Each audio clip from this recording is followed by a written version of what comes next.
নতুন ভিডিও নিয়ে তোমাদের কাছে চলে এলাম। তো আজকে তোমাদেরকে দেখাতে চলেছি এই স্থানে আছে রাধাকৃষ্ণ সাউন্ড। রাধাকৃষ্ণ সাউন্ডের এখানে আছে 10টা বক্স নিয়ে চলে এসেছে রাধাকৃষ্ণ সাউন্ড।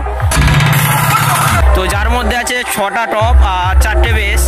তো সেটআপটা কেমন বাজছে, কী কী মেশিন সেটআপে বাজাচ্ছে, সমস্ত কিছু তোমাদেরকে দেখানোর চেষ্টা করব। তো ভিডিওটা লাস্ট অবধি কন্টিনিউ করো, আর ভালো লেগে থাকলে অবশ্যই কমেন্ট করে জানাতে ভুলবে না। তো দেখতে পাচ্ছ তোমার ব্যাগটা, আর এই সামনে ডিজে আছে এসআজি রাধাকৃষ্ণ সাউন্ড মানে অপারেট হচ্ছে। আর এই যে তোমার ত্রিপল দিয়ে ঘেরা দেখতে পাচ্ছ। তো এখানেই আছে মেশিন সেটআপ। প্রথমে তোমাদেরকে মেশিন সেটআপটা দেখিয়ে দিচ্ছি, তারপর সেটআপটা কেমন বাজছে অবশ্যই সেটা তোমাদেরকে দেখাবো।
তো দেখতেই পাচ্ছ মায়ের বেদিতে মানে ফুল দিয়ে সাজানো হয়ে গেছে। তো এখনো ঠাকুর আনা হয়নি, তো সন্ধ্যাবেলা পুজো হবে।